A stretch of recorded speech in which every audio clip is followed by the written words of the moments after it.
Season's greetings from the Grimerica Show podcast. Gather around the fireplace, help yourself to some hot cocoa with the little marshmallows in it, maybe have a candy cane or two, and maybe some cookies. It's so warm and jolly. Cry Merry Christmas. Podcasting from the igloo. Darren plays jingle bells on the didgeridoo. And over there, that's Graham crying tears of joy as he listens in on the little drummer boy. Pa-rum-pa-pum-pum. I see you've acquainted yourself with D-Ron.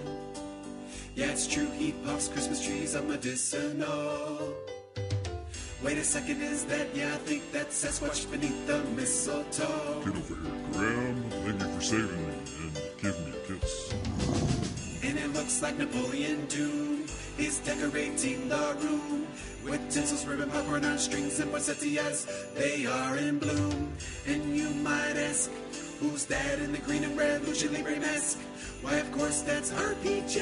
Feliz Navidad. It's so warm and jolly. Cry Merry Christmas. Podcasting from the igloo. Darren plays jingle bells on the didgeridoo. And over there, that's Graham crying tears of joy as he listens in on the little drummer boy. You'll get a warm and fuzzy feeling if you donate to the Grimerica Show. So get in the spare, reach down in your pocket and make it rain. Let it snow, make it snow, let it snow, let it snow, make it snow. Donate to the show. Donate to the show. Donate to the show. It's so warm and jolly. Cry Merry Christmas. Podcasting from the igloo. Darren plays jingle bells on the didgeridoo. And over there, that's Graham crying tears of joy as he listens in on the little drummer boy.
The Fed is not something that you can repair or fix. It has to be replaced. It's defective by design.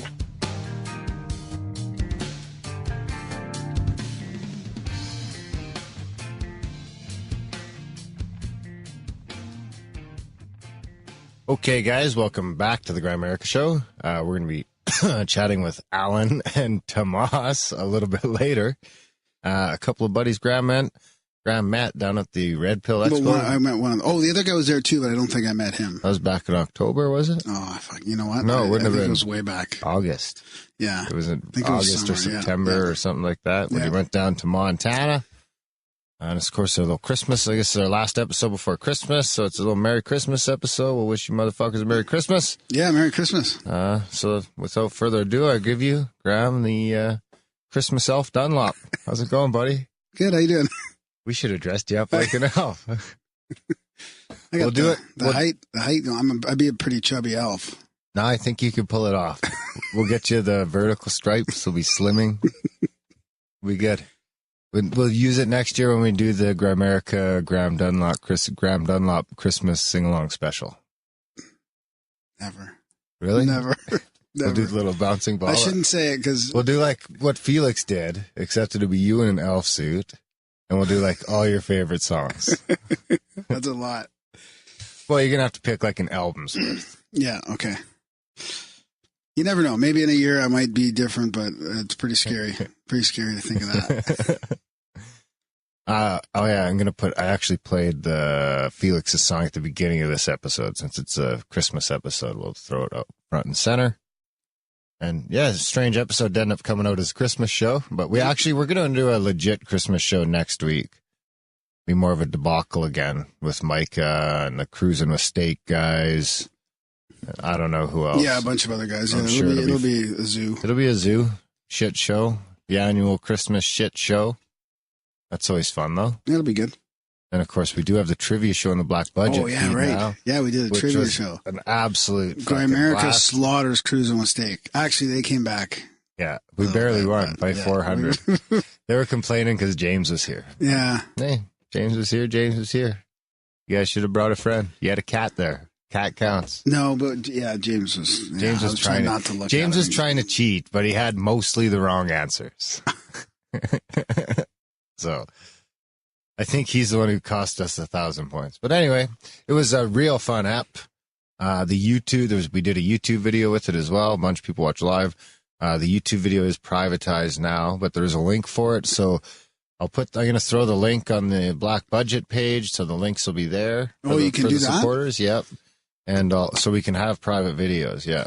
Which is new. So yeah, just to get to the Black Budget, the only way, or the best way to do that, the only way really is just to donate anything to the show. Yeah. Any one time, any monthly, one time, any monthly, whatever will get you access to that. So we're trying to put like 2 extra apps a month in there of just different type shit. Yeah, so that's good. I did send Felix a couple bucks. A big thanks to Felix for hosting the whole thing. He did a fantastic job. Yeah, he really fucking pulled it off. So yeah, it was a great time. So yeah, I sent him something so he's gonna buy a bunch of cards now. So he'll be ready to go. So we're actually Cruising with Steak keeps bitching. So we're gonna turn it into a 2 out of 3. Okay. And we'll do it again. Are they bitching? I haven't heard about this bitching. Yeah, Are they bitching? Where are they bitching? Yeah. On what platform are they? Are they really? Yeah, Grimerica.ca/chats. I'm doing some griping over there, so we'll give them another chance. That's the perpetual chat room where a lot of these guys have birthed their own podcast. Yeah, and friendships. We're actually working on a Grimerica social network. Actually, I shouldn't say that. It's not going to be a Grimerica social network. It's going to be an amalgamation of all the like friendly podcasts in our group. Are you putting? I saw a different channel in there or something about art. Has that always been there? I don't do that. That's not me. I've made so many admins now so that they can just do it all themselves. There's poem ones. Poem? There's a poem fucking bike chats. Group. There's a bike chat. Media symbolism. Oh, there's a ton. Yeah. There's like 10 different fucking. Where was the servers. art one I saw? I thought I saw an art one. Yeah, there's an art one in there. So the artist corner. Oh, artist corner. Yeah. There's the sky pictures, pussy pictures, which is pictures of cats. Endless pictures of cats. Right on. Yeah, it's cool. Yeah. So anyways, we don't want to talk too much about that because we have a special thing to talk about. Oh, yeah, that's right. I did want to. Yeah. So, yeah. First of all, big thanks to the people who have sent us Christmas donations. That's right. Amazing. Yeah. We've never really got that before, but to get a couple bucks for Christmas, that was cool from a bunch of different people that pitched in. So super helpful. Seriously helpful. Super helpful at a time it really came in handy. So big thanks to them. But now that we're here, we are going to put the GASA on hold just for a little bit here for hopefully just a couple weeks. As we do have a listener. I'm not going to mention any. I don't think I'm going to mention any names at the time. We have a listener. He's a good friend of the show. We've known him for quite a while. I've met him. He's a real good guy. And he started up a GoFundMe because his niece, Trinity, has unfortunately been diagnosed with some sort of bone cancer. So I don't have the info in front of me. It's not a big deal. Anyway, we're going to put the link in the show notes. So we've put our thing on hold, and we're kind of pushing towards funding their campaign so she can get her treatment. She's 12 years old. And I think there's a good chance if you can get the money together. And I often bitch because we do less than 1% around here. But, that's 1% of the people that listen. Less than 1% of the people that listen to the show support the show, which is fine. We can put up with that for Graham and I chasing our dream. But for this one here, I think we could do a little better than that. I think we could get to maybe, I was doing the math the other day. If we could get 3% to pitch in $20, then they would hit their goal. I think it's $30,000 to get her down to Texas and get her through the treatment. See, that's the thing. It's in the States, it's tough, right? If something like that happens, yeah, well, in Canada, it gets tough because you might have to wait too long. Right. Is the other problem. Yeah. So, there's plenty of examples of Canadians going down to the States so they can just pay where time is a factor. Yeah. But, that's the thing is in Canada, you would be covered. So, I'm not going to get I'm not saying anything about that. That it's tough in the States. Yeah, absolutely. Where, you need to try and... So, if we could get 3%, maybe we can do even better than that. Maybe we can do 10%. And then we can go over the goal because, it's probably going to be more than they expect, especially if the parents are staying there with her and things like that. It starts to get, it's going to add up quick. So I think, we've done great so far. I think we've actually already drummed up $500 or $600 from the community. Yeah. In just a couple of days from the chats and from Twitter and things like that. So, for the rest of the month, maybe instead of throwing some money at the space thing or, if you're humming and hawing about throwing some money at us, maybe... That's Grimerica Goes to Space, the gas. Yeah, maybe for this month, let's just throw some money Trinity's way. And I hope I'm pronouncing the name properly. The link's going to be in the show notes for sure. And like I say, let's... this is probably the best value for value you can get. Because I'm telling you right now, if you pitch in $25, $30, $50... and in a year from now, we're talking about this little girl bouncing back and being cancer-free, you're going to get a little feeling in your belly that's going to make you feel a whole lot better than anything else, I would argue, that you can buy for $50. So dig deep, guys. Honestly, I think we can. I think in our community, we could really put a dent in this thing. Mm-hmm. There's a ton of you out there.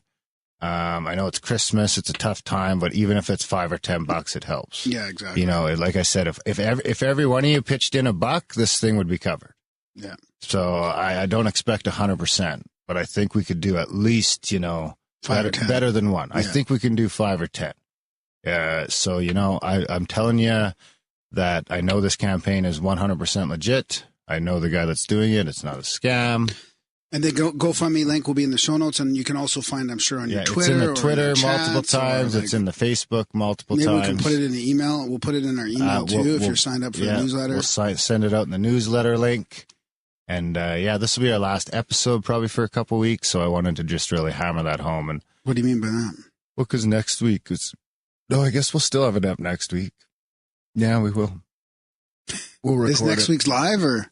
Well, no, probably. We'll record it after that. We'll record it before or after the Fandango.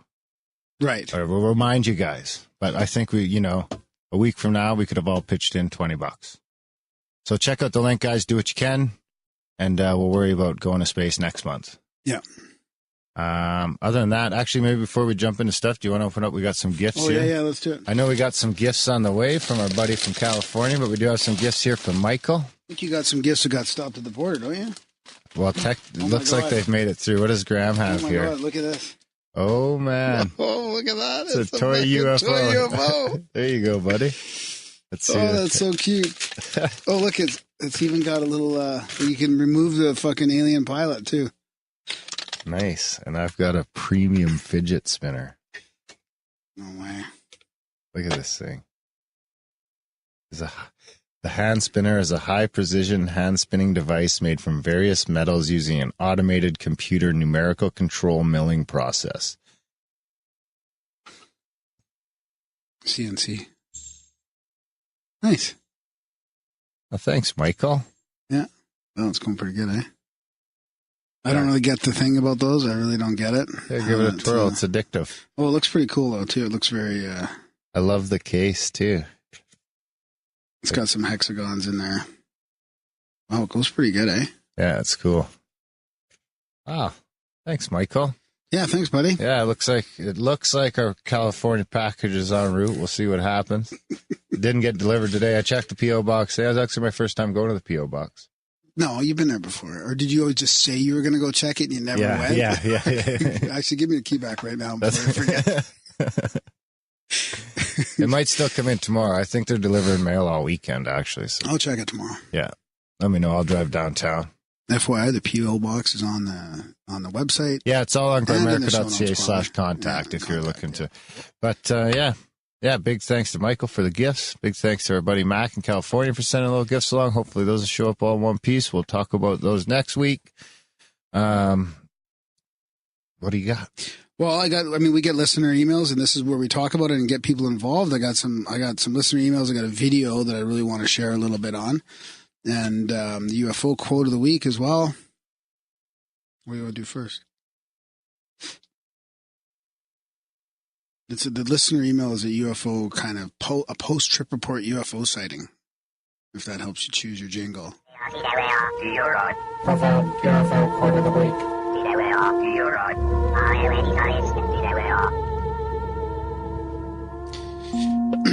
And he tries to trick me with the UFO quote of the week. So, Project Blue Book was ballyhooed by the Air Force as a full-fledged top priority operation. It was no such thing. The staff, in a sense, was a joke. In terms of scientific training and numbers, it was highly inadequate to the task. And the methods used were positively archaic. And that is the crack operation that the general public believes looked adequately into the UFO phenomena. And that is Dr. Alan J. Hynek, astronomer, professor, and scientific advisor to UFO studies undertaken by the U.S. Air Force. There you have it. A lot of UFO hype lately. Lots of UFO hype lately. You know what's funny? The yeah. MSM is fucking talking about UFOs, and the conspiracy people are saying, no way. That is a pretty funny meme, eh? Yeah. I was like, hold on, wait a second here. Let's see some evidence. I saw a meme about that. It was pretty funny. The mainstream talks about UFOs and the conspiracy people don't believe it. Yeah. So, well, this is the crux of it, right? And we're talking about obviously that I think it was triggered by DeLong's group. We need a triggered jingle. What's that name again? The Goes to the Stars or something like that. To the Stars or whatever it is. Which the UFO community in general is pretty skeptical about. Yeah. But I guess they got this thing out in the New York Times. So all of a sudden in the New York Times, it gets a little bit of mainstream publicity, but not that. Like, I mean, I see it right away in all the stuff that comes through our view, but I don't think, I mean, and a couple of friends came to me with this, like that aren't into the subject. A couple of people at work asked my opinion. I get this text from my old buddy. I officially believe in UFOs after seeing that recent footage release of the encounter with the F-18 from 2004. And I've been talking to, like, he's a guy I can talk to about all this stuff, right? And he's pretty skeptical. He's a super smart guy, but he's pretty skeptical. But he's all in now. And I said, it's about fucking time. I go hundreds of these cases. And he says, but that footage was amazing. Why is this not top of all the news channels? And I said, cover up. And he goes, I believe. And then he sends me like this X-Files gif. And then I said, like, drip, drip disclosure. So, but, you know, it's sad in a way that because it's in the New York Times and the footage was good, albeit, but now, like, so maybe there's a bunch of him out there. The footage is military. That are kind of interested in a way, but they're not, like, they don't buy in. And now they're maybe buying in. So a lot of people are saying that was disclosure, that the disclosure has happened. That's it. You know, I mean, I don't know. I don't know if I want to go that far. It's pretty anticlimactic if it did. Well, I mean, they're saying that this will be you look back and this will be the point of disclosure. So, I don't know what to think about that, to be honest with you. I don't give a fuck, really. Honestly, it just doesn't. Well, I don't need the government or anything to tell us, but it does. To me, it's. I don't. I want academia and the scientific community. What? Academia? Yeah. You want them to be like, okay, it's fucking UFO, bro. Well, at least take it fucking seriously. Like, don't ridicule it. The thing that bugs me about it is the ridicule factor and the the making fun of and Well, there's the still a lot of giggles. Now this makes me giggle. This little toy UFO. Where are we gonna hang that one? That one can go like over on this side. It's perfect. What else you got, buddy? I got that listener post psychedelic UFO sighting, and it just came in. Is it a synchro or anything? No. Let's go with. And now another edition of the Grimerica Goodies by the people, for the people. Just emailed it to Darren after a thanks for getting on that show sport. Now he writes in a slang, so it's gonna be hard for me to read. But I do need your undivided attention. My undivided attention. Good luck. Pretty new to the show, but I do love that you dudes are consistent, and I think you're going to dig my story. Without further ado, it's funny you said that today, and you don't usually say that. Can't remember if it's you or Graham, or if both. Oh, this must be to you. Did you send this to me maybe then? No. I don't know. Anyways, or if both you dudes see the email. Anyway, hope it entertains, and perhaps with a similar tale will come forward. Enjoy. Greetings, Honorable Grimerica and Grimericans. And this is from circa 2006-07. A couple years after graduating from high school, and me, and along with some friends connected and close throughout our time at said high school, decided to pay a visit to friends whom had now moved to San Francisco and Santa Cruz for college. The lot of us were the artsy, creative types, and in turn, one of our primary objectives was to take advantage of the readily available access to psychedelics NorCal provides, in the company of our dear friends, no inhabitants of the Bay Area. So Northern California, of course. Mm-hmm. Indeed, we basked in the magical splendors of mushrooms amidst the fine coastal redwoods and heavenly skies of Santa Cruz. Partied hard the following days in San Fran. A legendary, mind-blowing weekend in the books. It was time to go home. We hit the road approximately midnight that Sunday, my buddy driving and me in the front passenger seat. 4 other passengers piled up and passed out in the back of my buddy's oversized, gluttonous American SUV, promptly passed out. Being the faithful night owl wingman that I am, I kept my energy lively and wide awake in the company of the driver, definitely my closest and best friend of the bunch. 2 to 3 hours into our drive heading south on the Interstate 5 to our home of Los Angeles, we rejoiced over Bowles, Hendrix, Tool, Floyd, and I believe we were listening to Sgt. Pepper's Lonely Hearts Club when it happened. I noticed light in my peripheral vision. Instantaneously, I registered it as a streetlight, which made absolutely no sense. Not that at this part of the I-5 is the longest stretch of nothing but farmlands for about 80 miles. No rest stops, gas stations, not even another car on the road, if my memory serves me well. Just an abyss of darkness. I see it through the upper right corner of the windshield, dancing around in midair at quite a distance, about 50 yards off the ground, max. Cruising along, I recognize the swooping motions as resembling as the way a bee or a fly would maneuver, thinking, what the fuck? Is a random dude out there with an RC airplane in the middle of the night, in the middle of nowhere? Clearly no streetlight, to say the least. I grabbed my friend's attention as we continued driving along. What the hell is that thing? We quandered, squinting and giggling at the ridiculousness. Just a little bit closer between each second. At first, it seemed like it was blinking, still quite far off to the right of us, but as we continued cruising and getting closer to the point of the road that would be our access point, it became clear when the object turned, one side was unlit and the other consisted of 3 lights in a row, which seemed to reorientate us parallel to the ground. Between the loop and swooping maneuvers, now we were starting to feel some kind of astonishment/confusion. What the fuck? Exponentially getting more and more excited at this strange thing. Now, no more than a couple 100 yards away, this thing makes one last sharp swoop and jets toward us in a straight line, directly to the access point to the road, perhaps like 30 yards or so off the ground. It came to a dead stop, hovering above the road. We achieved kind of the ultimate level of astonishment, ecstatic tears rolling down both of our faces in complete and utter shock as we try to catch one last glance through the windshield as we passed underneath it. Looking back I regret not stopping the car. Yet in that short moment, I was able to take note that there was definitely a mast connected to the 3 lined up lights parallel to the ground. The sky was blocked from view for perhaps 30 feet behind the lights, yet zero surface reflecting the luminous spheres, hence not metal. No crazy turbine noises, at least nothing we could hear over our blissed out ecstatic mindfuck state. Yep, here we were in some kind of trance, to not even consider pulling over. He's a lot more straight-laced and always gets a little weird when I bring it up, but I couldn't tell that story for months to someone without crying in bliss again.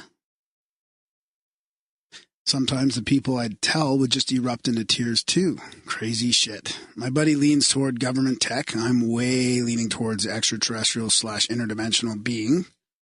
Maybe evolved humans from the future, maybe me and my friend in an alternate psychedelic reality. I believe our incredible experiences with mushrooms open us up to some kind of wonderful thing.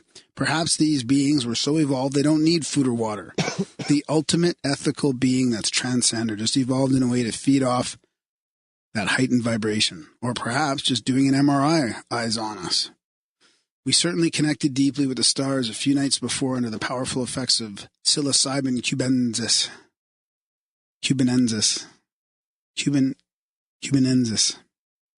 Anyway, hope you all enjoyed. It's one of my highlights, and for a while I was pretty hush-hush about sharing it outside of personal friendships and face-to-face peeps. Well, now you shared it with a whole shitload of people. But thanks for the opportunity. Maybe I was just too lazy to type it out. Definitely gets a lot easier to express in person with body language, passion, and verbalization.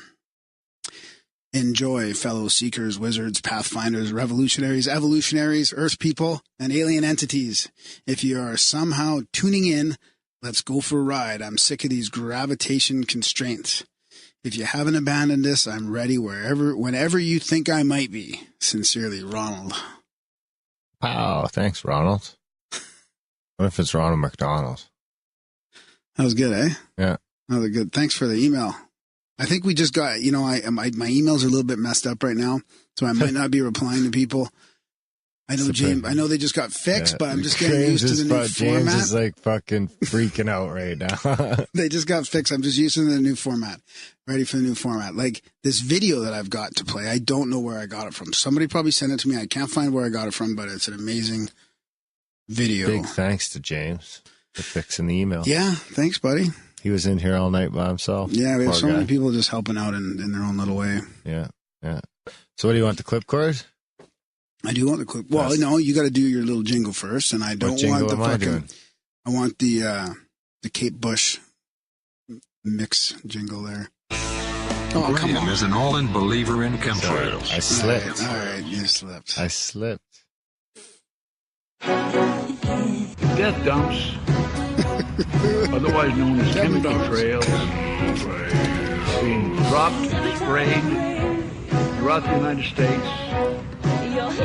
Oh, I think this was Failed that made this one, eh? Ireland. No, it didn't. Oh, was it? And I have personally seen them not only in the United States but in Mexico and Canada.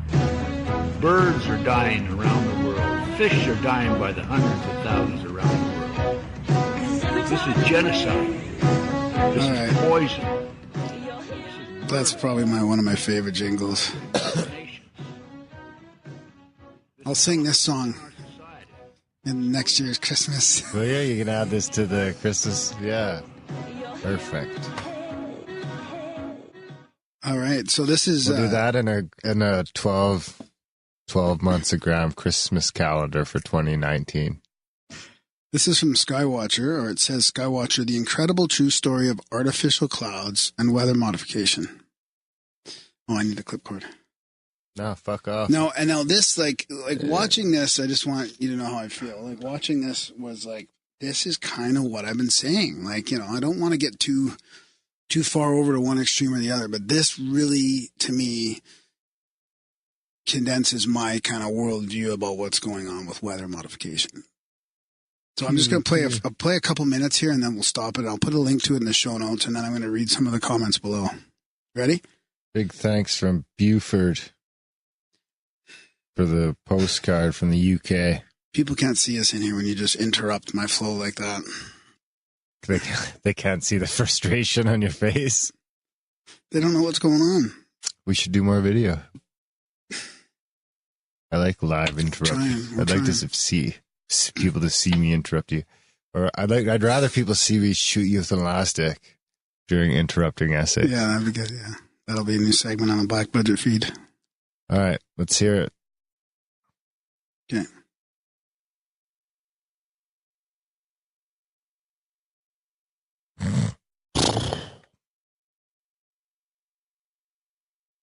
It's gonna take long. That's not working.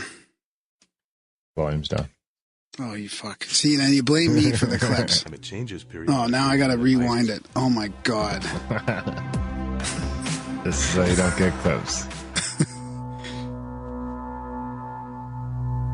With all the conflicting information in the news media, it's difficult to know what to believe about climate change. And with groups trying to protect their interests and profit from government policies, it's hard to believe what anyone says. We've known all along that Earth's climate changes periodically and that ice ages come and go, so climate change may be perfectly natural.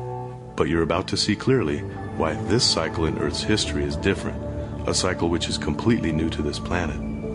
The atmosphere is different today compared to last century for a very specific reason, and it isn't the buildup of CO2. But as a scientist, you would have a very difficult time understanding this problem based solely on the chemistry and physics without first knowing the other matters of fact which might drastically affect your approach and your experiments, namely the Vonnegut connection, which we'll explain in a moment.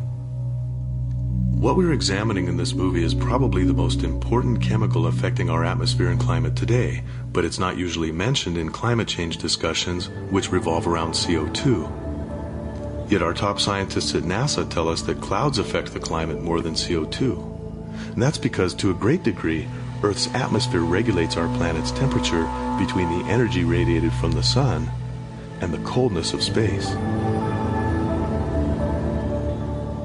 Earth's atmosphere is also the environment in which the natural cloud formation processes occur. Rain clouds are the basis of this natural hydrological cycle, which transports water from one place to another around the Earth. Now, let's get back to the artificial clouds. You already know the contrail science part. Commercial jets are larger than ever, and they travel higher, faster, and more frequently than ever before. As they fly, the combustion of hydrocarbons produces H2O. Over a gallon of water is created for every gallon of fuel burned. Because to burn something, you're going to have to add oxygen. That's what it's all about. So, burns to produce, and it always produces these two major things that you have to account for. Carbon dioxide, gas, and water vapor. H2O gas. Well, there you go. That's it. Anytime you burn a hydrocarbon, it's plus O2 makes CO2 plus H2O. The water particles in the jet exhaust are blasted through the exhaust manifold into the sub-zero temperatures of the stratosphere at about 500 miles per hour, forming a thick wake of tiny ice crystals. Stratospheric jet clouds are much higher than tropospheric rain clouds, and because their moisture is in the form of ice, their texture is not wet but dry and powdery like fine snow. Stratospheric clouds made by jets have an immediate effect on the weather we experience, creating large shadows from high above. Can you spot the jet condensation trail in this photo? It's a trick question. All these clouds are jet contrails. But how is this possible? How can jets cover the entire sky with clouds? The answer starts, of course, with the understanding that for clouds to form, enough cloud condensation nuclei must be present. Contrails provide some of the necessary cloud nuclei in the form of ice particles and other aerosolized particulates. But the many chemical aerosols in this highly toxic exhaust still don't provide a sufficient explanation for the massive plumes they create, which persist and continue to gather mass and form clouds. So what is this mysterious chemical that causes drastic climate change by covering the Earth with artificial clouds? It's called silver iodide, which is a combination of silver nitrate and potassium iodide. And you're about to see why this chemical is responsible for the huge icy clouds that are routinely created by jets. For a complete understanding, let's look at the problem of artificial clouds in the context of the little-known history. We're going to get sued here? So, motive, strong reasons to spend resources, evidence we should be able to find. Strong reasons to spend resources, means, technical capability, and opportunity, approval, documentation.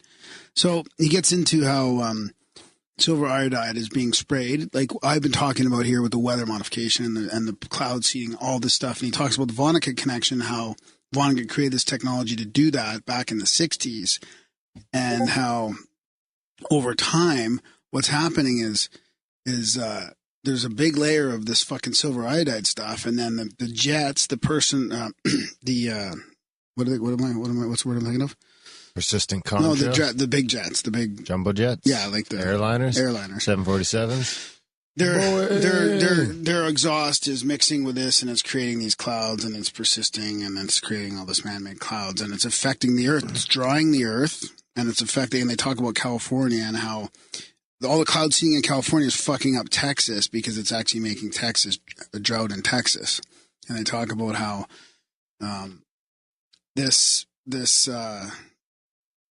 so I can see why the chemtrail people don't necessarily like this video. So I'll read a couple comments but for me, it's very interesting to talk to wrap this into it shows you that's a double-edged sword. The weather modification thing. But the thing I don't agree with him on, or that I didn't see him address, is why the persistent contrails now compared to like in the 70s and 80s, or even the 60s and 70s. And maybe what he's saying, which I didn't catch, is that now there's a layer of silver iodide in the atmosphere. They're talking about how that's creating global warming.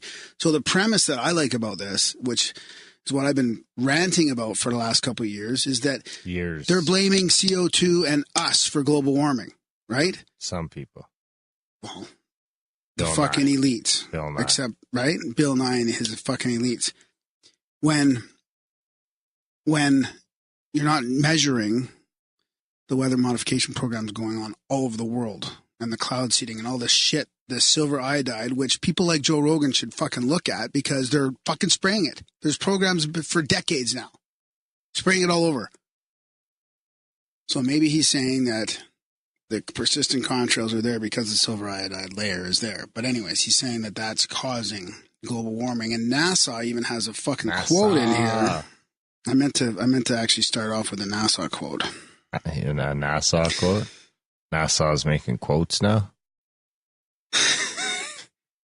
Fuck, I can't find it now. Anyways, it was a fantastic quote about he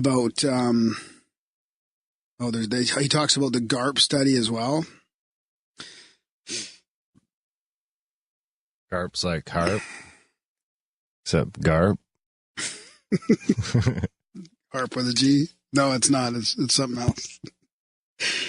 It's stuck to your nipple. That's going to come off weird on audio. Yeah, exactly. I threw something at Graham, and it stuck to his erect nipple. Anyways, I wanted to find that NASA quote. But what they're saying is that basically that weather modification would cause more global warming than CO2. This is from NASA. So they're saying now that there's this cover of clouds, fake clouds, not real clouds, fake clouds, that is trapping in real fake the clouds. Heat possibly and causing global warming more so than CO2. Because that's like CO2 is a very minimal quantity than water vapor. And yeah, I heard water vapor is like the worst. Yeah. So the first comment in the YouTube is you have to wonder why so much effort it went into a documentary that betrays common sense to deliberately misinform the audience. There are so many things wrong with blaming chemtrails on silver iodide, I hardly know where to begin. First, you have to believe an aircraft with a service ceiling of 25,000 feet can influence the air corridor and jet traveling at 38,000 feet. Observations over 2 decades show chemtrail emissions actually originate inside the culprit aircraft and are not a product of secondhand smoke from silver iodide. This total nonsense so taints the occasional worthwhile content that I would never recommend that anyone use it as a source for anything. Pew, pew. Maybe there's some reply. Oh, there is some replies. And then, the guy says, so this is the guy responding who made that video. Harold, watch again. You completely misunderstood. Jet do travel as high as 38,000 feet, but how do they get there? By accelerating at full throttle through 15, 20, and 25,000 feet.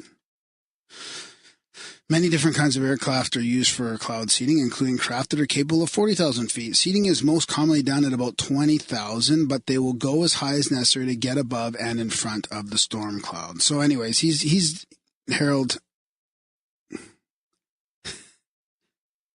Oh, huh. So there's quite a controversy going on.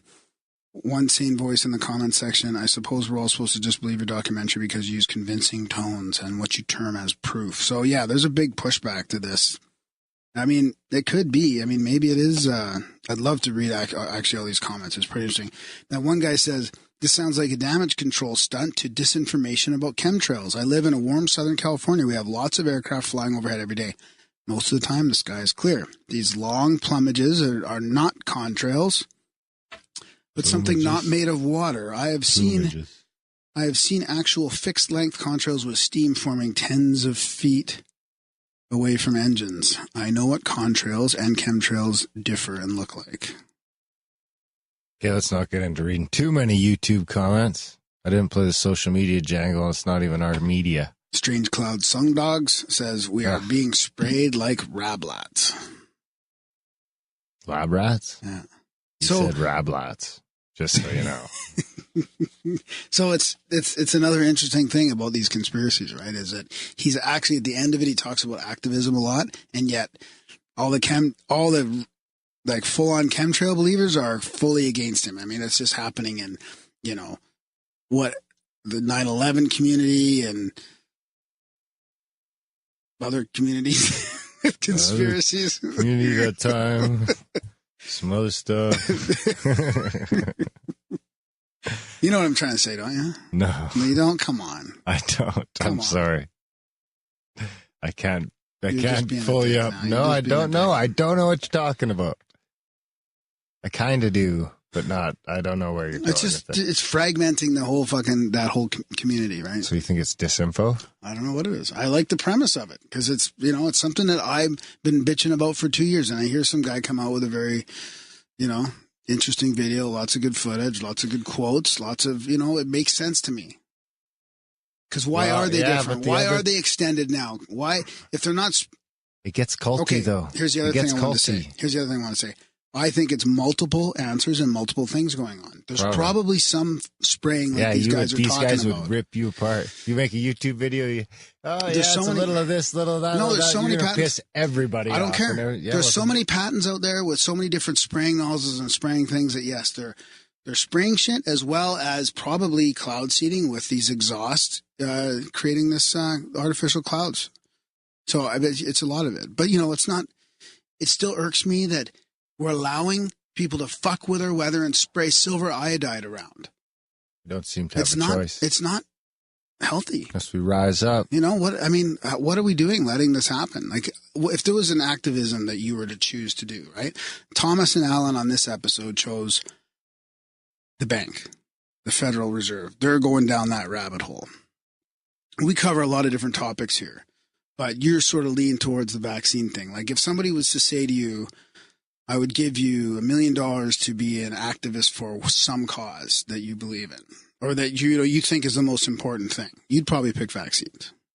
I'd probably donate it to someone else. Okay, forget the money. Forget the money. If somebody said you have to choose an activism topic, we're going to beat you up. Are they going to beat me up? Yeah. Oh God, I'd choose that. Two to head. You'd pick vaccine. Yeah. I'd probably pick weather modification. I'd start investigating the people that are going to put two to my head for not. You know what I mean, though? Yeah. Like, I just don't understand how people aren't upset that they're spraying chemicals in the air. You make it your and magnum, again, like, forget the extreme that's why I like it, because the weather modification part, because forget the extreme conspiracies about the chemtrails. That might be happening. Planes are still changing. But we know there's enough evidence and documentation about the weather that it's easier to fucking grab than start there. There you have it. So I'm putting it in the show notes. Just my little rant. The grant. The Oh, fuck. You know what? Do I have the jingle in here? There's a Graham's rant jingle. Oh, we got a couple jingles sent to you, too. Did you get those? Yeah, I haven't put them on here yet. Some advice to the listeners. I think both of our emails are on the contact page, and Darren doesn't read my emails, so you're better off sending him an email directly, if you're sending jingles especially. Stories and listener emails, like, you know, feedback is good to come to me, but if you're sending jingle or something technical, send it to me. Just send it to Darren and put in the subject line like jingle something. Yeah, I have a Graham's rant one, but I don't have it on here yet. I thought I switched everything over, but I guess not. That one seems to be missing. I'll just use this one. So big shout out to Graham's Cows. Oh, come on. I don't have a jingle you cord. Don't have the clip cord back. Give me the clip cord back. No, it's okay. I'm not going to play that one. Okay. I won't play that one. You don't need the clip cord back. I do. I got to play a jingle. I got to send out Christmas good vibes. You sucker. Just kidding. I should play it, but we played it enough during the oh my god during the trivia show. So I think that's about it, guys. Enjoy the chat with it was Tamas, great meeting Tamas and Alan, and hopefully we'll get catch up again with them. Yeah, it's a great episode. Really, I think that's an important topic too. You know, that central banking, the Federal Reserve, and Bitcoin, and all that kind of stuff. Like, that's one of our overarching problems in society. I think is $5,000 today. You know, it's we're created out of debt. Everything is created out of debt. The whole world is fucking in debt to these people, including the studio. And that's a problem. Including the studio. That's right. A lot of debt in here. That's right. Grimerica.ca/support. All right, guys. Have a good Christmas. We'll send you out some Christmas good vibes here before we jump into our interview. Oh, and of course some good vibes to Trinity and Garrett and everyone over there dealing with that. Oh yeah, and allegedly Garrett. Sorry, buddy, I outed you. If more of you supported the show, I'd be less sick of podcasts. Sending out good vibes. Good vibes. Good vibes. Good vibes.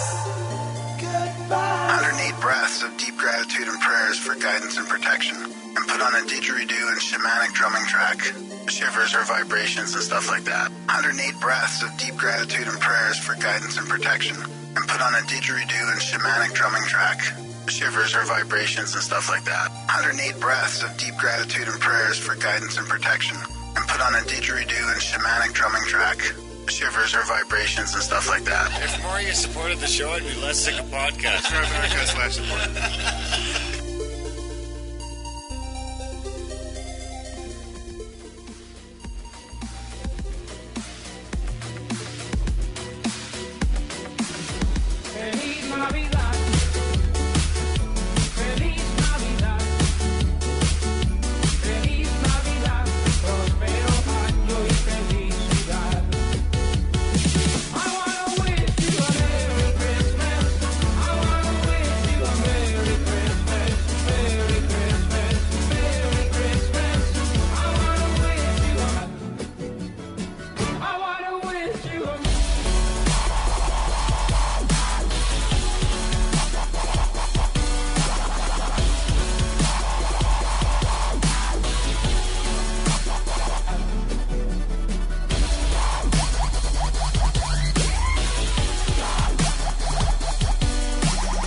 All right, tonight we've got Tamas Hadazi and Alan Myers with us. It's funny, we both we were all at the Red Pill Expo a few months back. I think Alan met Tamas and I met Tamas. And Alan and Tamas are both part of Freedom Force International. And we wanted to get on here and talk about this debt-based system we live in and the 20 trillion of debt that they have down south in the States, and like, is there any solutions to this and the whole big problem with this? So thanks for coming on the show, guys. And I didn't want to do a bio of you both beforehand. I thought we could just get into that and you guys could describe a little bit about yourselves and your red pill moments of how you woke up. I'm sure those are interesting stories. So thanks for coming on. You're most welcome. Thank you for having us on. Yeah, it's great, man. That's one of my favorite things about that expo was just meeting people and having great conversation. Everybody seemed very grounded and open-minded and just sort of talking about, a lot of the things that are wrong with the system right now. Yeah, agreed. Yeah, I'm sorry. You first, Go ahead, Alan. Tomas.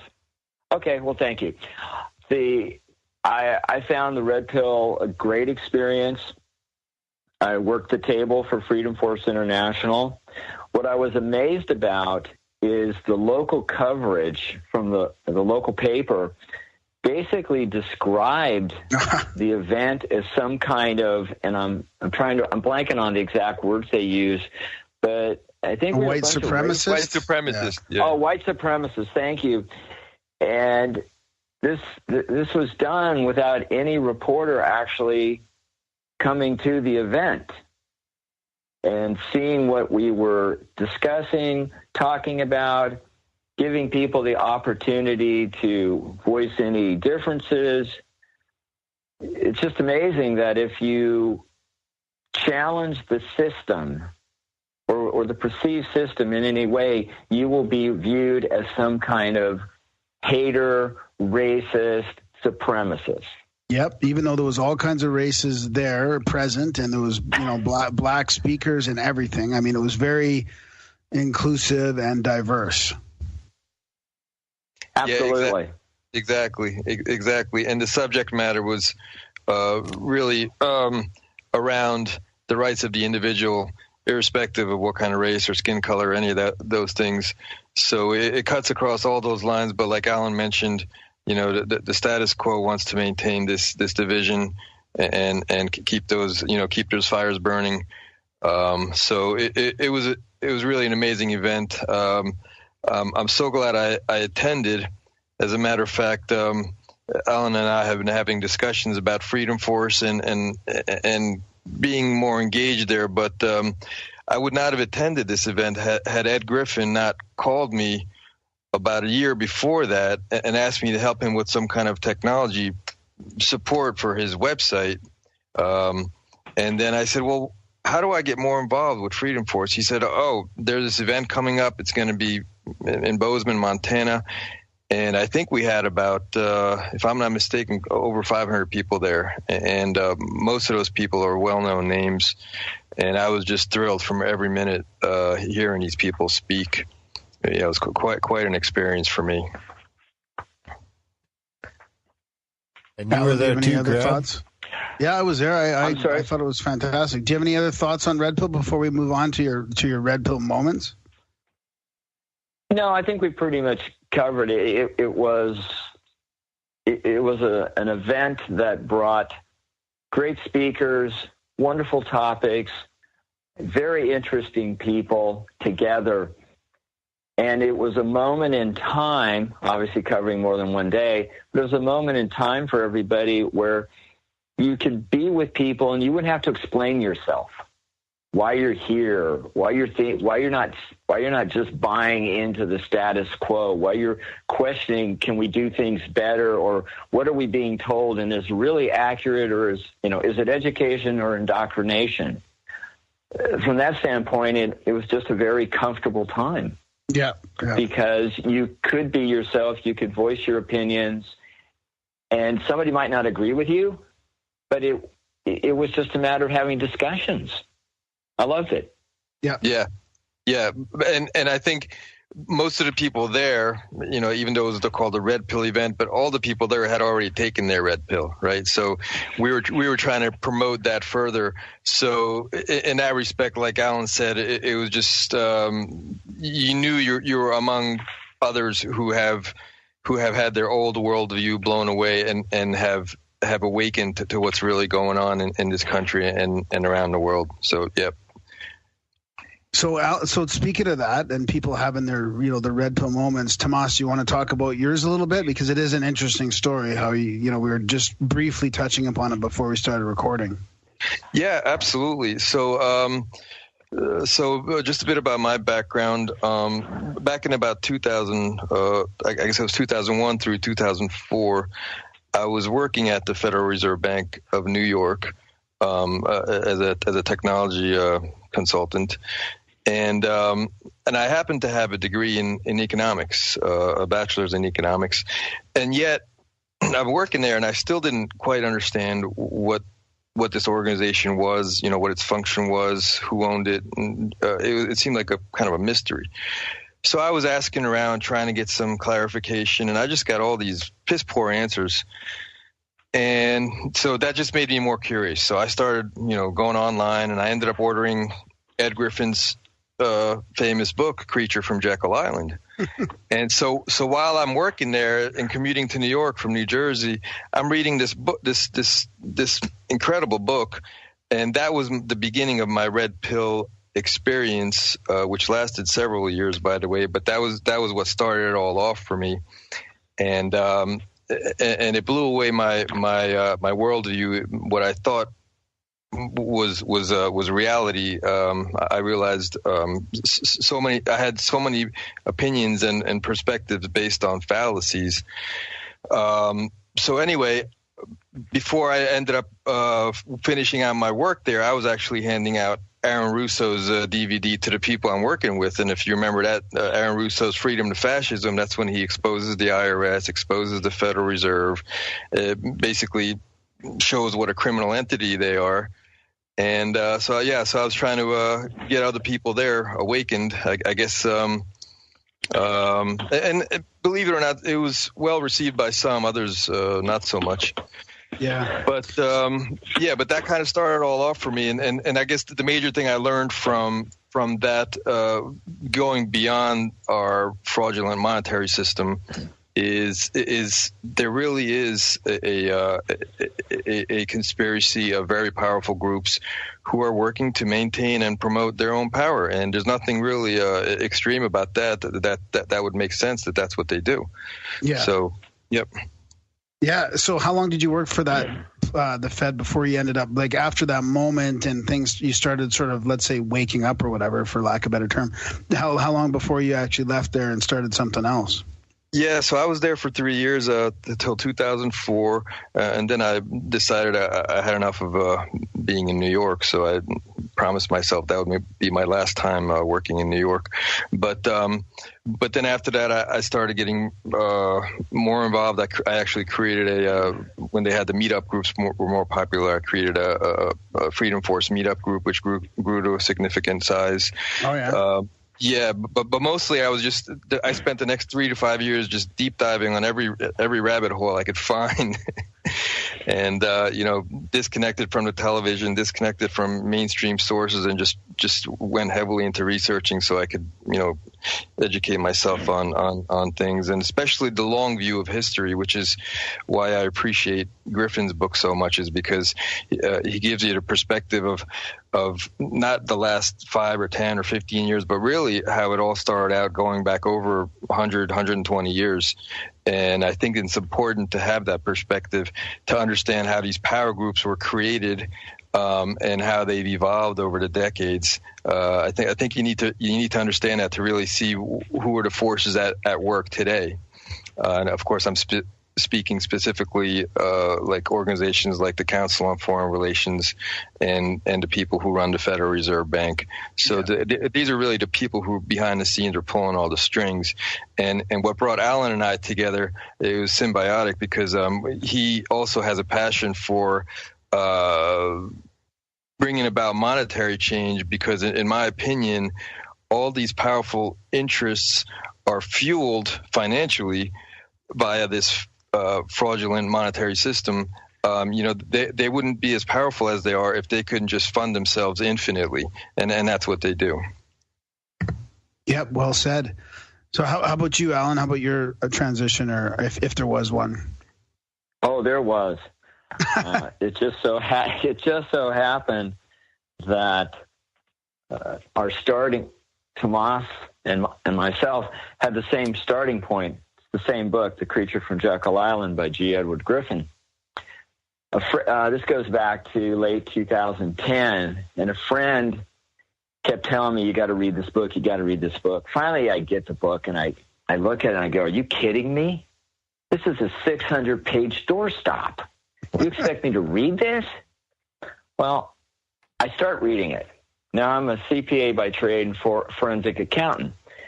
And I start reading this, and I'm learning things and being exposed to information that was nowhere in my college education or post-professional education.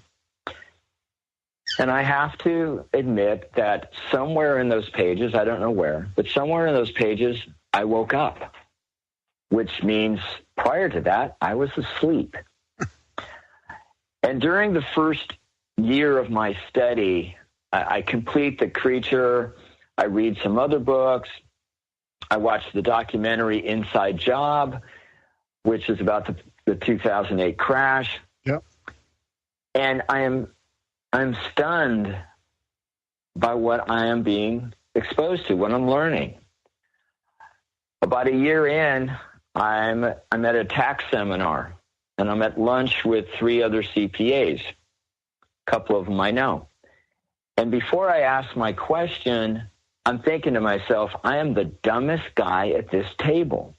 These guys know this stuff cold, and somehow I just never woke up and learned this when everybody else was being exposed to it. So at lunch, I ask these guys straight, hey boys, straight up, what do you know about the Federal Reserve System? There was a long stretch of silence, and then one said, New York and interest rate, and that's where the conversation ended. I realized 2 things at that moment. Number 1, I was not the dumbest guy at the table. And number 2, this system hides in plain sight.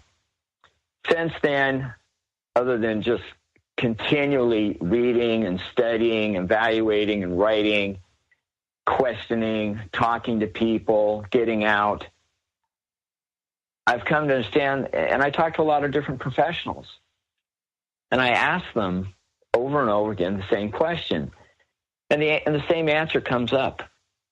It's not a topic of conversation.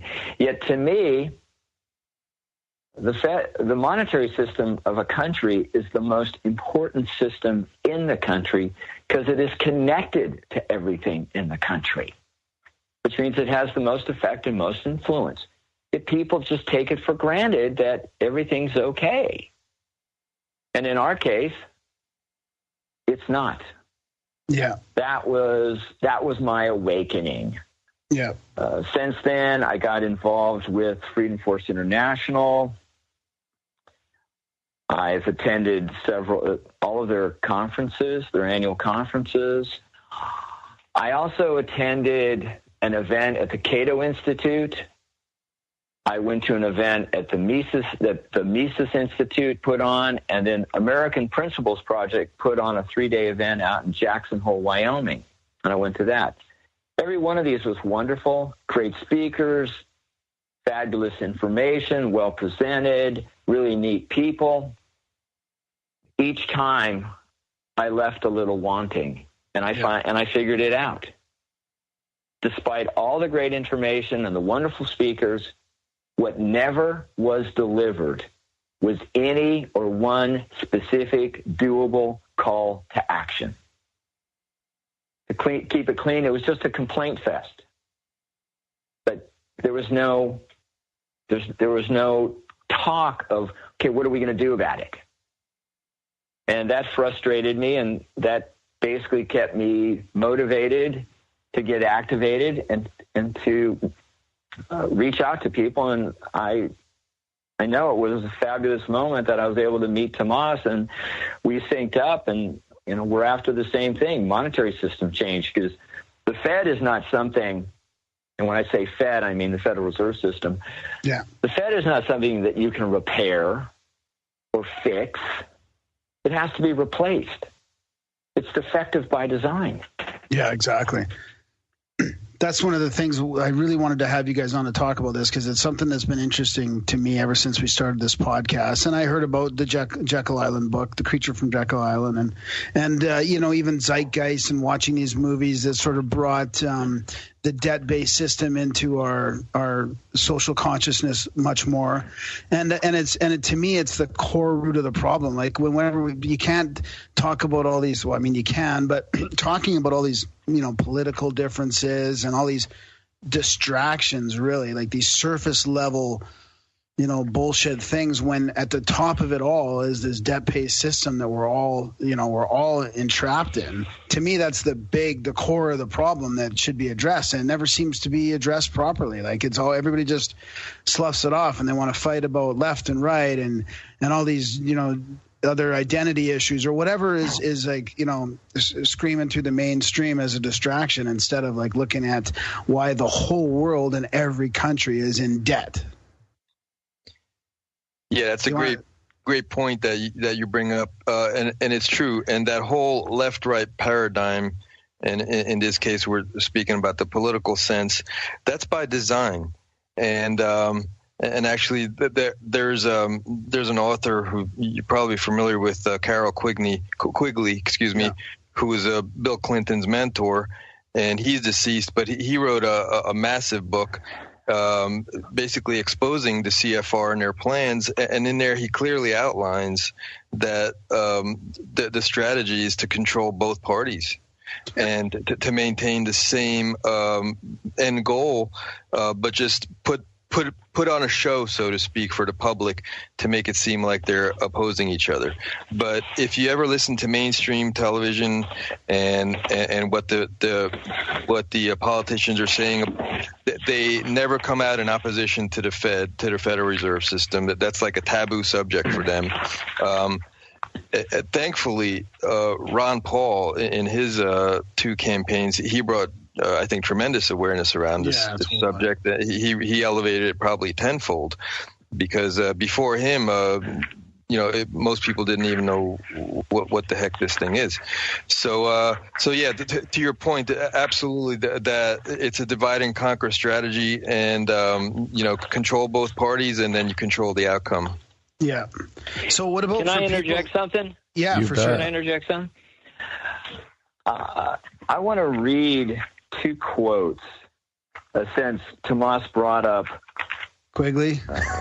Carol Quigley. Carol Quigley was one ass-kicking historian. Excuse me if I'm not supposed to say that word. No, you can say whatever you want there. Thank you. Okay. He wrote a book, and this is a monster book called Tragedy and Hope in 1966. Yeah. Not enough credit has been given to his wife because she typed the manuscript.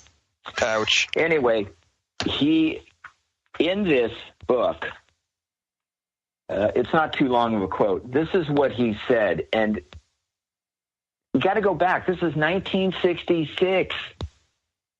He said, the powers of financial capitalism had another far-reaching aim, nothing less than to create a world system of financial control in private hands, able to dominate the political system of each country and the economy of the world as a whole.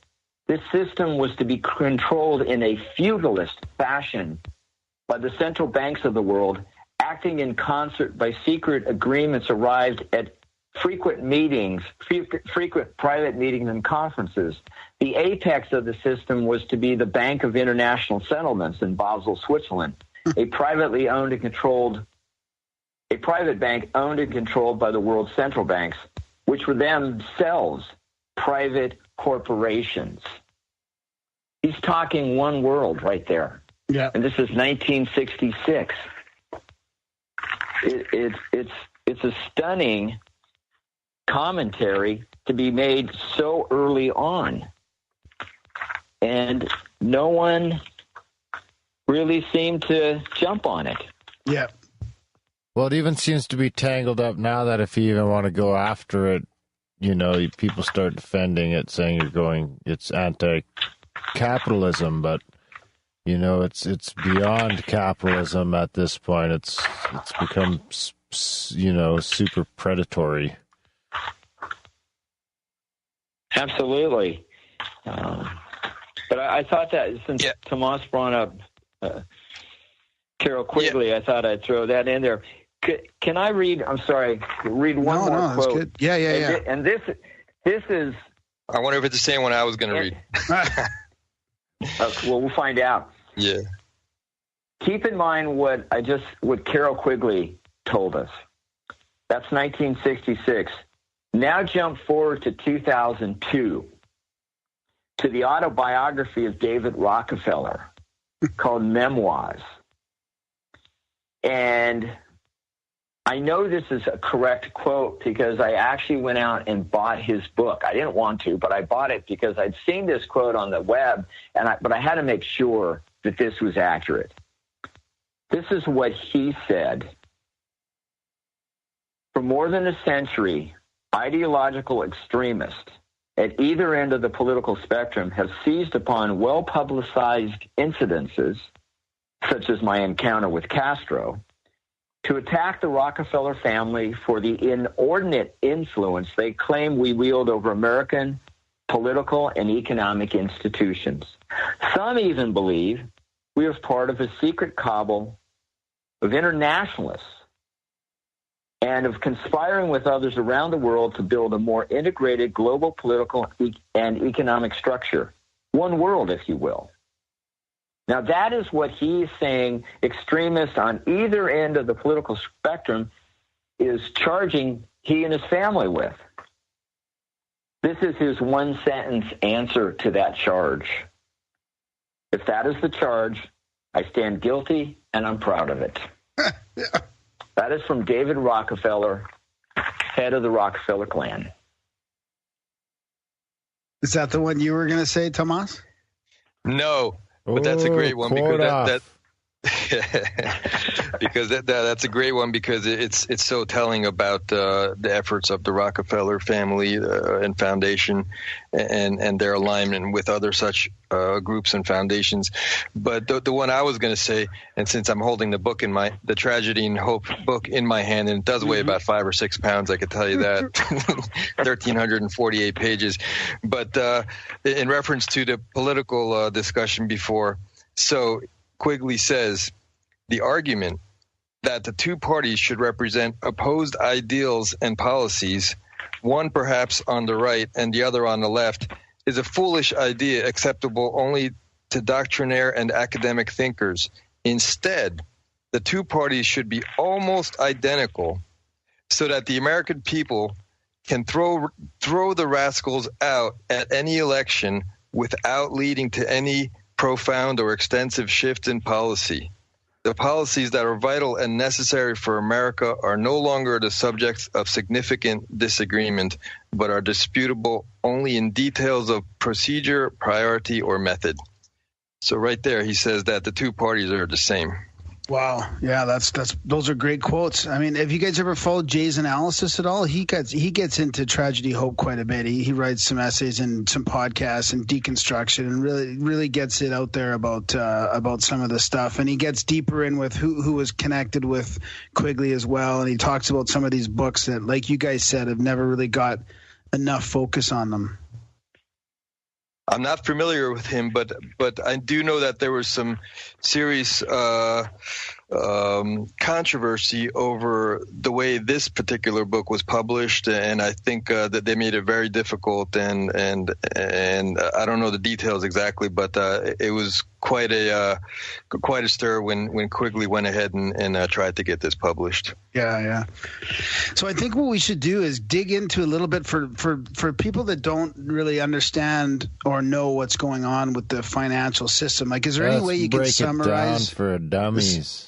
Yeah, like can you summarize the problem with it right now? Like, you guys have $20 trillion coming up on $20 trillion worth of debt, the debt-based economy. Like, and then maybe before we finish, obviously talk about some of the ideas and solutions that you guys have talked about. Certainly, to me, the monetary system is the disease. And in our country nowadays, most people talk about symptoms, things that are related to the disease, but if all you do is symptomatic relief, you never cure the disease. But one of the key major available pieces of information that represents just how bad this system is our national treasury debt at over $20 trillion. A couple things just to put this in perspective is most people, trillion is just a word. Yeah. It's not a number. In written form, 1 trillion is 1 followed by 12 zeros. I would say that probably most people haven't even written the number 1 trillion. However, it's not just a number. It's astronomical in portion. one way or a couple ways to understand the magnitude of just 1 trillion is I made the calculations. The first one was seconds. Okay, what's a second? It's a snap of a finger. Who cares? 1 trillion seconds? If you could live long enough to hand out 1 trillion $1 bills, and you only took 1 second to hand out each one, you would have to live 31,709 years to accomplish that task. That's 1 trillion. If you could walk 1 trillion inches, okay, everybody knows an inch. Come on, it's no big deal. But if you did walk 1 trillion inches, you would walk a distance equal to 634 times around the Earth at the equator. Wow, and that's 1 trillion, not 20 trillion, right? So that's you can 1 trillion. Times those numbers by 20 for the debt, right? Yeah. And finally, let's say you really wanted to accumulate those frequent flyer miles, and you were going to fly 1 trillion miles. If you could fly 1 trillion miles, you would fly 107 round trips from Earth to Pluto and back. That's 1 trillion. How long does it take to fly a spaceship to Pluto? You know what? That one I didn't check into. I guess it depends what warp speed you're going at. Yeah, I want to say it's like a long time. Now we're looking at, it's going to be a while. I'll find out. I feel like it's like 7 to 9 years or something like that, or 15 years maybe. But let's talk about the national treasury debt, which is now in excess of 20 trillion. I tracked this for the last many years, 10 years, and just to give you some perspective, on January 20th, and I chose January 20th because that's the day somebody is installed as president of the United States, or it's an anniversary of their installation as president. Clinton began his administration on 1/20/1993, and the national debt was, round numbers, approximately $14.188 trillion. During his 8 years, $1.5 trillion was added to the debt. During the Bush years. So where does that put us now then? Sorry. Well, at that moment in time, when Clinton left office in 2001, the national treasury debt was $5.7 trillion. 5.7, okay. Bush took office, and his 8 years added almost $4.9 trillion to the debt, which brought the debt to $10.6 trillion. When Obama took office, or as a result of his 8 years, the treasury debt increased by $9.3 trillion. So in 24 years, the treasury debt went from 4.188 to 19.9, an increase of $15.7 trillion. And it's doubling every presidency, which is kind of alarming. Well, the thing is that, okay, this is unsustainable. It's unpayable, and the only reason that it is currently serviceable is because the interest rates are so low. You could not service this debt if they were paying 4, 5, 6%. And the idea that the U.S. government can continue to acquire lenders, in essence, investors, in this treasury debt from whether it's other countries, other people, other businesses,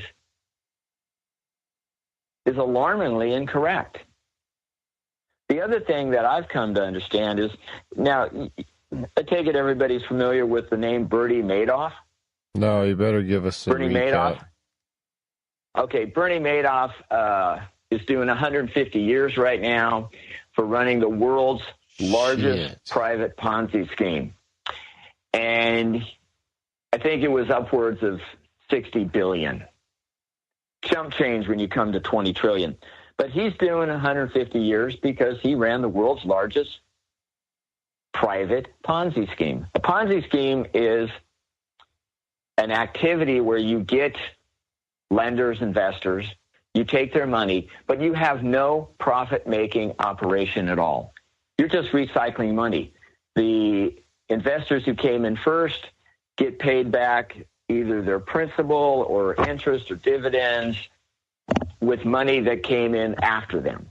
Also known as a pyramid scheme, right?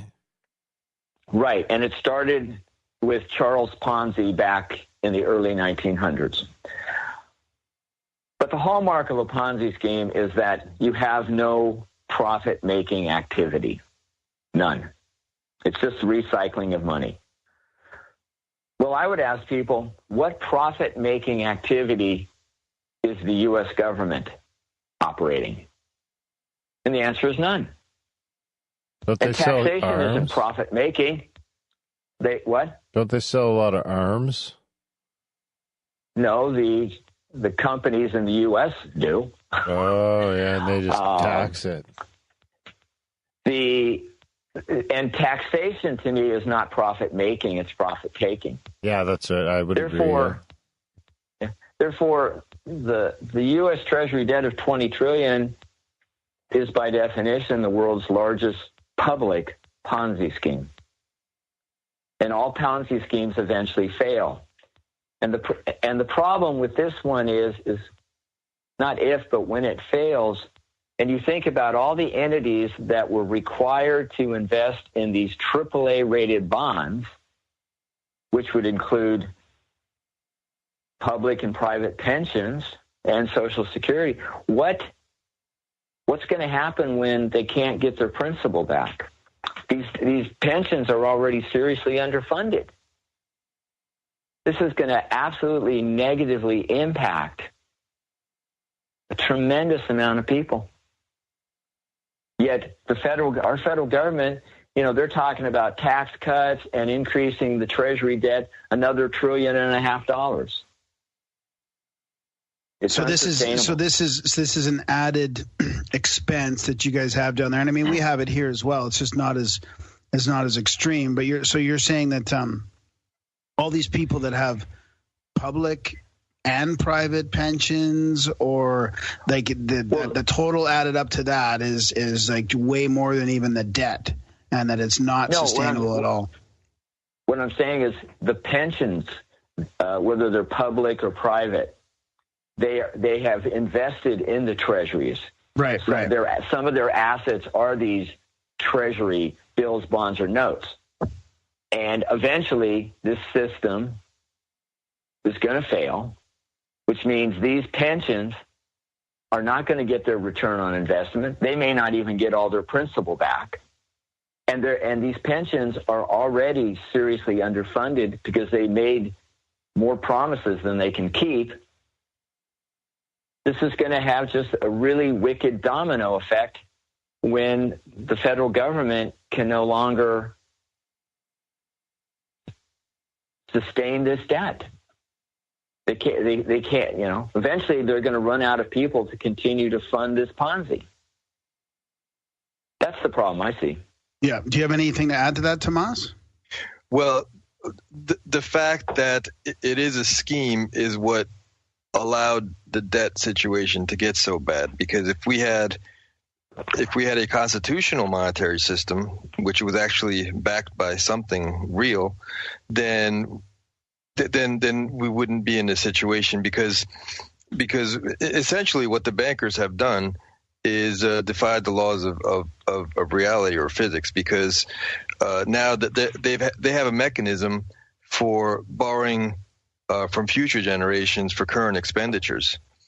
And I guess we could take this way back historically, several hundred years, when the function of a bank was really to store gold, or a goldsmith.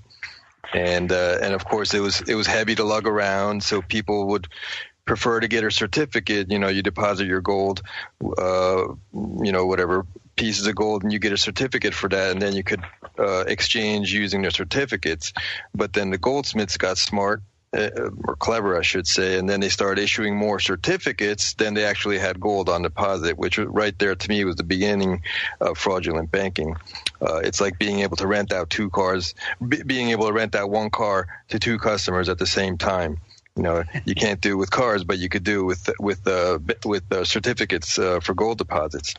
So anyway, so as far as the Fed coming into existence in 1913, I would also mention that I think it is an unconstitutional act. There's debate onto whether it was actually I guess there was I think it was 1913, 2 days before Christmas, with a very low attended Congress, that they had the vote. Probably by design, but nonetheless, it does go against the constitutional requirements for money. So I would just add that those factors contribute to the debt growing to the size that it has. And I would also add that there's an ideological leaning to bringing about this type of a system, and that being collectivism or statism, basically centralizing power within the government. Now, I mentioned I worked at the Fed. As it turned out, I happened to be there when Alan Greenspan was giving his retirement speech, and I was in the auditorium when he did so. And I had a question ready for him. I didn't get to ask it, but I think it was around 1964. Alan Greenspan wrote an article entitled "Gold and Freedom," and in that article, he very eloquently described how if you don't have gold, he was using gold. He says if you don't have gold backing your money, then you have no safe store of value. And it really serves statism, because then they could just they're free to create money at the expense of the people. Summarizing in a nutshell. And so really what I wanted to ask him was, if you were so much against fiat money, then, you know, what happened? Where did you turn around to become the leader of the biggest criminal enterprise on the planet? And so interestingly enough, I found out later that Ron Paul asked him that same question when he ran into him in the halls of Congress. And the answer Alan Greenspan gave Ron Paul was, it wasn't practical to keep that viewpoint. So I guess he sold his soul is the bottom line. So is it worth addressing this issue internationally and globally, as opposed to, I mean, like we've talked a lot about the, you know, the Fed and the states, but it is a bigger issue, right? It is an international issue. And is it true, you know, you hear all these memes like the only two countries left that aren't a part of the central banking system is, you know, Syria and North Korea and North Korea, or these types of things. Like, do you want to address that before we get into sort of more of the solution side of things, or alternate systems? I'd like to say a couple things. Sure.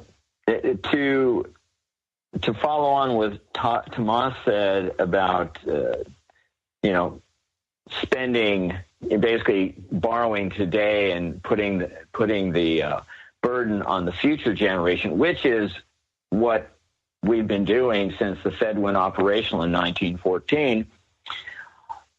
This is a quote from a letter, an 1816 letter to John Taylor by Thomas Jefferson. He said, "And I sincerely believe with you that banking establishments are more dangerous than standing armies, and that the principle of spending money to be paid by posterity, meaning future, under the name of funding is but swindling futurity on a large scale." He's, you know, to me, what he's and the importance I find in these old quotes is that these founders knew what was going on. They weren't asleep at the wheel.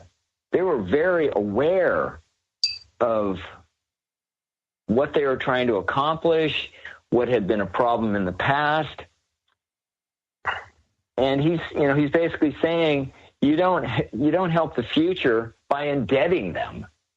You pay your own way. And if our national government has $20 trillion in debt, which it does, that's pretty much proof that we have not paid our own way. And we have now put this on our children and our grandchildren to do what we did not do, which was pay our own way. And this is absolutely wrong. As to banking, most of the world has similar central bank operations. And I believe probably most of them allow the money creation to be done solely at the bank level. If it's a problem in the U.S., it's a problem everywhere else. Yep. And sometimes these little things happen and they go kind of unnoticed, but they are a precursor to what's coming. I don't know if you guys are familiar with the term bail-in. Are you? Yep. Okay. Bail-in. What's a bail-in? When you take the your bailout money. As the bailout's when they take my money. Well, bailout's when the government comes in and saves the banking or the finance companies. A bail-in, and it happened in Cyprus. My recall is it got Yes. Pardon? It happened in Cyprus, didn't it? It did. Yeah. Well, bail-ins got legitimized during a G20 conference, I think at the end of 2014. And the bail-in is where, let's say your bank has a little problem and it gets shut down.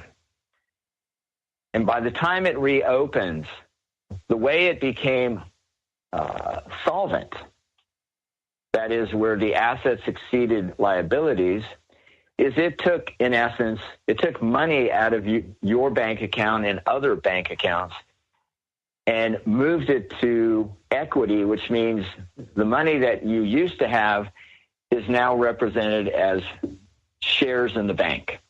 You became an unwitting, involuntary owner of the bank. This is an irreversible action, and you have no say-so in how much they take. That's a bail-in. What they're telling you is it's more important to save the bank, even though they've probably done a lot of stupid things. We're going to save the bank, and you're going to pay for it, and you have no say-so in it. And again, this ties. I'm sorry, I was just going to add, this ties into the collectivist ideology that we're doing this for your good. This is for the greater benefit of the greater number, and so we're gonna steal from you, but don't worry, we're doing this for your own good. Yep. Yeah, it's unbelievable. It's more like an absolute direct bailout. It's coming right from your pocket. So Thomas, do you have anything to add to the international part of it before we kind of switch gears a little bit? Well, I guess the only Alan already mentioned it before that it is a global structure. It's definitely a global pyramid structure. Centered around Basel. But no, I think we can go ahead and move on. So, Alan, what do you think about? I mean, didn't you guys have some short histories of, greenbacks and banking that was backed by gold and stuff like that? I mean, I even think in Canada we shifted in the early 70s to being funded by the banks as opposed to having our own currency, which helped build our railroads and our highways and stuff like that, and our infrastructure, which was, I think, basically more or less debt-free money. What do you think some of the solutions are now, and what are some of the things you guys are working on and brainstorming about? My take on it right now, and the full comments on this topic are beyond tonight. It would take another time or two to discuss this, but the short of it is that to understand this has come through my 7 years of study, because I just wandered through all kinds of different information to finally develop this understanding. Yeah. To get the real sense of the disease, you got to understand it, and part of that understanding is again, I'm speaking of the U.S. right now, you really need to understand what is money. And the economic term is M1. And what you need to understand is how M1 money is created. And it's only created by banks, which means our federal government has no other alternative but to tax or borrow. I'm not against banks. I'm for banks. But I want the power to create money to be taken away from them, and I want it to be put into a acceptable system that allows the benefit of money creation to belong to the people. Yeah. And in that way, we could actually fund our federal government without the need to tax or borrow. Do you think that could happen? Or do you think the corruption just, is inherent? Well, thank you for that question. And ultimately, the drive to make the change must come from people. We can't expect our leaders in D.C. to fix this. We have to demand it. People need to get educated, and to understand the monetary system does not require a PhD in economics. You don't have to be a high-flying Wall Street financier. You need to understand just some basic aspects of how money's created, how the system works. And once that understanding is obtained, the call to action is simple. We need to change this monetary system. We don't need to audit. And when the Pauls say audit, they don't mean financial statement audit. They mean operational audit.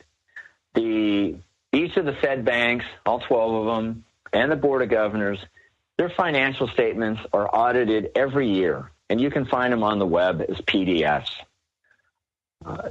It's going to take individual people, individual action to get educated and to demand the change. That, to me, is proper and effective political pressure. Because at the end of the day, these people are employees. And I've given this example to people. Imagine that you decide to start a new business, let's say retail, and you go rent some space and you get some inventory. You actually go out and interview and hire and train your new employees. You put them in, you open the door, and then you walk away. And I ask people, how well is your business going to do? And they look at me like, it's not going to work at all. Well, in our system, we hire people. It's called an election.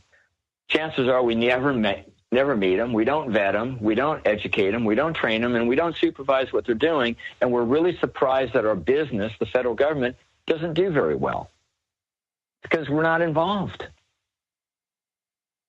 These governments were not meant to run on their own. They were meant to be controlled and observed and monitored by the people they're supposed to serve. The problem is getting people.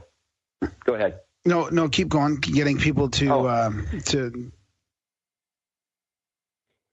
Once you become aware of the seriousness of this problem,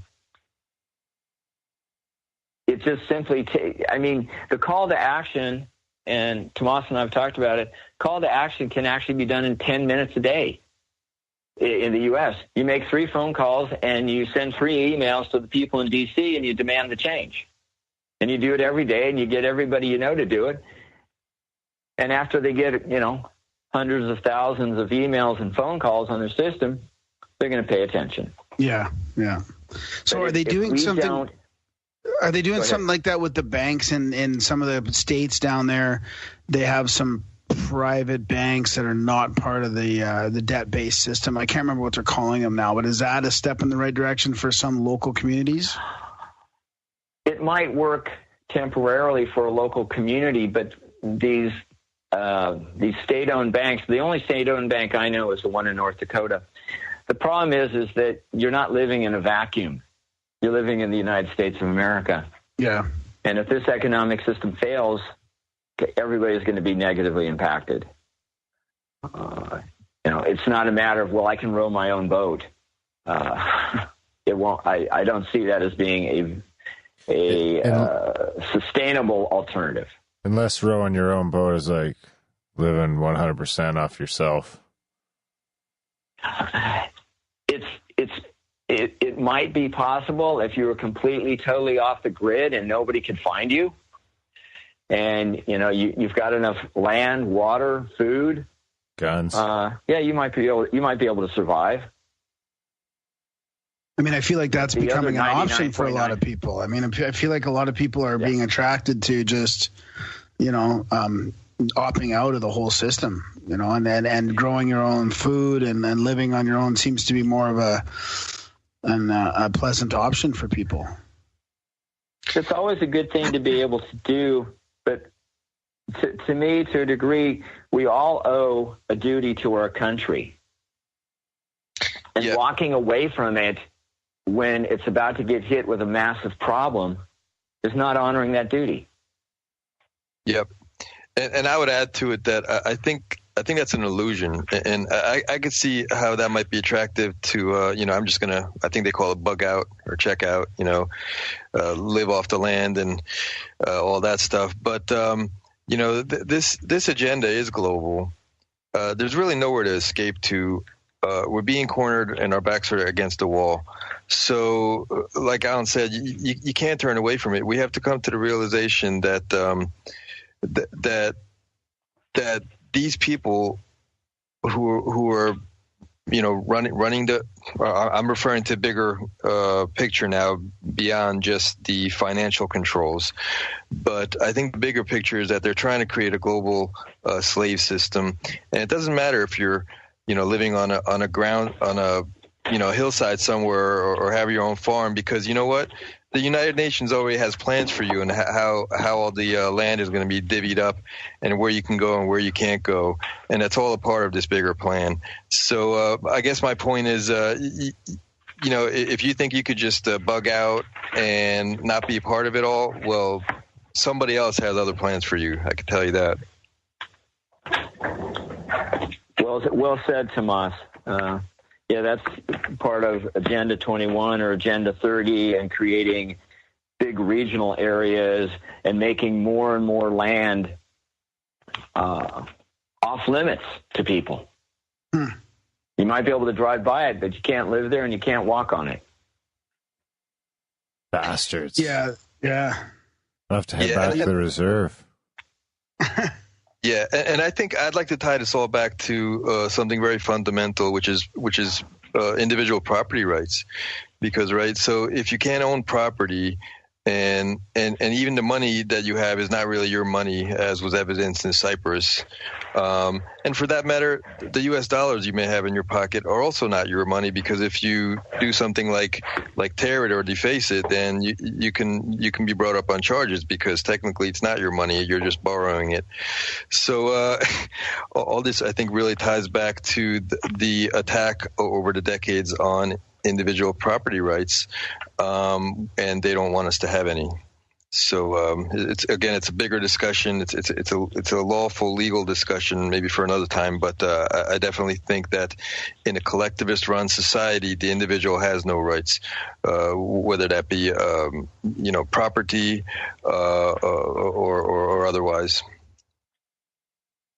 How have you guys seen this change over the last few years? Like you've both been studying this and been into it for at least 4 years. So how have you seen any progress? Have you seen an awakening? Are you disappointed? What's your feeling of how it's been? You first, Alan. Oh, okay. What I have seen is this. No, I'm not happy. I've seen this, and it almost has started with this political correctness, and that has been ramped up more and more to the point where if you say something that someone else doesn't like, you are being hateful or something else. And this is more, and I've got a phrase for this. When words are forbidden, thoughts are vanquished. Yeah. And people are being corralled into, well, you can only say this, you can only do this. There's no more accepted difference. Yep. Or, okay, I don't like what you're doing, you don't like what I'm doing, see you later. If somebody is offended, they're going to speak out about how wrong you are, and then, as opposed to saying, well, what you're telling me offends me, but go right ahead, because I believe that you have the right to speak. I don't find that we've been making headway to more individual rights, as Tamas is talking about. We are giving them up with the idea that the central government will take care of us. Strong, powerful, all-controlling central governments have never taken care of anything but itself. Yeah. They don't take care of their people because the people don't matter anymore. Because the central government is not being responsive to the fundamental rights of liberty and freedom. It gets in their way. I don't see the progress, but I am not without hope, and I'm hopeful that when people come to really understand their national monetary system, they will see the threat, and they will see the very doable, effective call to action that won't take much time out of their life and can produce an amazing result. Tamas, do you have anything to add to that? Yeah, I like the points that Alan made. I think freedom and responsibility very much go hand in hand. And likewise, I think having a sense of entitlement and becoming essentially slave also goes hand in hand. People today, I think, are conditioned to look for handouts, look for, have a sense of entitlement of what the state gives them or what other people give them, and that's a very, very dangerous thing to do. I am encouraged by more and more people I'm meeting who are either awakened or have been awakened to the importance of having a free society and understanding individual rights. So I think. So I think I am actually encouraged because I think I'm seeing more and more people who are awakened to this, and I think to some degree, the last presidential election was somewhat evidence of this because I think had Hillary Clinton won the election, geez, I don't know, that might just be the last straw for this country. So I'm still kind of feeling hopeful. And that's not to say anything good or bad about President Trump, but God, it's far more desirable than having another Clinton in the White House. I've always wondered if hate speech isn't going to get expanded in some way to sort of start going against anything from criticizing the state to whatever they want. Well, I think it's another political tool. This whole attack on our First Amendment and using things like hate speech. It's just another tool that they use for controlling the dialogue in the direction that they want it to go to. Bingo, bingo. Yeah, it's a slippery slope for sure. I mean, I agree with you. It seems to me though that people are waking up, but people are also slipping into the deeper sleep as well. It's like we're being polarized in a way where the middle seems to be like you would think with the internet and with all this information that we'd all be going towards the center of closer to the truth or reality, but it seems like we're going towards the sides. We're being polarized. Everybody's just using the information to confirm their own worldview, and yet there are people waking up. Certain events happen and there are people waking up. So I feel like that's growing, but the other side is growing as well. Yeah, I agree. And I think that's a very important point that you make, that there is a divide. And I think there are two different perspectives. One, on one hand, you have the individualism, and the other side, collectivism, and the two cannot coexist because they are completely incompatible with each other. So what you're seeing is people kind of sticking to their guns, and I think you are seeing a lot of the collectivist arguments really being defeated, however, lately, and so what you see with a lot of these groups like Antifa and these protests that are going on, they're not putting forth any kind of logical or meaningful dialogue or arguments. They're just basically breaking windows and yelling profanities. That doesn't make for a very good argument. Well, and punching and actually being violent, which there's really no excuse for. Political violence is just absolutely, I think it's kind of, they're eating themselves that way. I mean, I think that there's no excuse for, punching somebody because of their view. Well, apparently, if you are on the proper side of the argument, you get to be violent, and it's okay. Yeah, exactly. Because you are supporting the proper and correct position, which to me is incredibly hypocritical. And the media doesn't really seem to pick up on that. No, but I think other people are seeing through it. I mean, I really think that is a shallow facade that is being seen through by people, and the media is just also, I think, eating itself by all the blatant lies and the propaganda. But I mean, I don't know. I keep flipping back and forth. I actually haven't been paying attention lately to that. I've been consciously staying away from the political stuff, and it's hard because I keep flipping back and forth thinking, well, it's getting better, it's getting worse, it's getting better, it's getting worse. I don't know what's going on. Depends where you look, right? Yeah.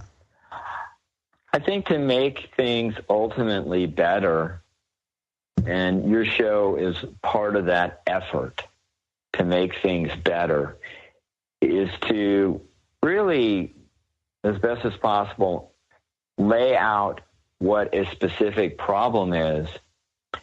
And if the listeners are in agreement, completely or partially, you give them a doable, effective call to action and turn this interest into activism.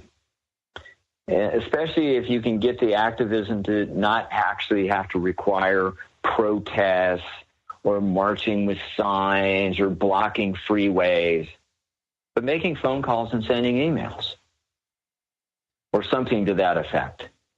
Because we need to move from the intellectual side of these discussions, which are very important because you need to understand what's going on, but we need to move away from that, or we need to move from that point and bring it into actual physical action.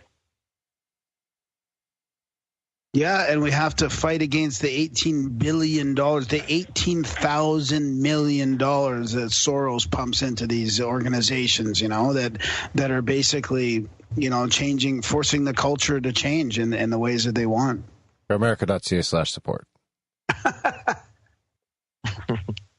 But we can do that with proper, supported, documented education, and inviting people to have the discussion. If you really believe in what you believe in, then let's have the discussion. Let's hash it out. We can get loud. We can get upset. We don't have to get violent. We don't have to get nasty. But let's figure out really what the facts are. Yeah, exactly. So what would you guys? Keep going. Sorry. No. Well, just from that position, you invite the opportunity to resolve issues by having discussions, by having debates, by not making everything off limits. You got be respectful, be polite, of course, but let's get down to what we're really talking about. And what I'm finding on certain, from certain groups is they get loud, they get nasty, they get name calling. And for some reason that's okay. But they don't really define why they're saying what they're saying. Well, because they don't really know what they're saying. All they know is that they've been programmed for certain hot button issues, and somebody presses that button and off they go. All this talk about fascism and extreme right and whatnot, it makes absolutely no sense, because a lot of these extreme liberal groups are outright calling for communism in the United States, and they're pointing the finger, saying, our president's a fascist, or you people are fascist. Well, when you really think about it, and you don't have to be a genius to figure this out, but there's essentially no difference between communism and fascism, and under neither system do you have any. Does the state recognize any individual rights to life, liberty, and property? So they don't even realize that they're actually promoting what they say to be against. So I think that's attributable to our controlled media and our controlled academia for many, many, many decades now. Yeah, exactly. I would close with this on the heels of what Tamas just said. Once again, I go to one of my favorite sources for quotes, Thomas Jefferson. He's quoted as saying, "When the people fear their government, there's tyranny. When the government fears the people, there's liberty." Yeah. Yeah, absolutely. Start by I don't know what's the first thing. What's the easiest way to detach? Like, what's the first thing our listeners can do, in your opinion, to sort of do their part? To get up to speed. Okay, and granted, whether you're local, regional, or national, because you don't want somebody jumping into something that they just don't connect to. But if you're about a national issue such as the monetary system, you got to start getting educated. One great source is The Creature from Jekyll Island, or there's other books out there. This is one of the areas that Tamas and I want to start educating people about. We'd love to, meet with groups. We've got information to share. If any group or person's out there interested, contact you, and you could pass it on to us. If there's a local issue that somebody, that just strikes a nerve in you, then go out and talk to both sides and see what they're about. Openly, easy, non-judgmental. Just take the information in, go back home, and figure out where you're at, and then get involved. But we've got to move from, from in essence playing video games and getting out and playing the real game. That can involve talking with your family, your neighbors, your friends, your social groups. And when you find the topic that interests you, and you find a group that supports your view, or you support their view, you get involved and you ask them how you can help. We have to stop being pacifists in the sense that we just sit there and get educated and do nothing. And the process that I went through these 7 years, and I had no idea I was going to be going through this process, but it's the way it worked out. And I define it by educate, motivate. And the more I got educated, the more motivated I got to get educated. So I went through that cycle many, many times. But it was a 3-step process: educate, motivate, activate. You go out and you try to do something different. You go out and try to get involved. You go out and meet people, and you figure out how you can hopefully make a difference by actually being involved, sharing information, being part of a group. How does Freedom Force fit into all that? Freedom Force has it's anti-collectivist, pro-individual, and it's got a creed of freedom. It's what brought about the Red Pill Expo. I find a lot of education and comfort in what it stands for. And I met so many people who are willing to get involved, willing to get educated, willing to share. Yeah, and I would add that, you know how earlier, sorry, I hear some noise. Sounds like okay. I guess you couldn't hold it. Earlier we were mentioning about not getting into the political discussion so much. Freedom Force takes the ideological perspective. So what does that mean? So it means the focus is on how does a certain policy, what is the underlying ideology behind a policy? See, when people debate political issues, it misses the point. It misses the point because they don't realize that they can be there till tomorrow morning and they're not going to be in agreement. And the reason they're not going to be in agreement is because they have totally opposing ideological perspectives. So the political is built on top of the ideological. So what Freedom Force does is, like Alan mentioned before, they have a creed of freedom, which you can see on their website, which is freedomforceinternational.org. And that was really my clear moment when I started going into this material years ago. Is yes, you know what, the state didn't create me. I believe God created me, or for whatever else entity you want to refer to, but it wasn't the state. We can all agree that the state did not give us our lives.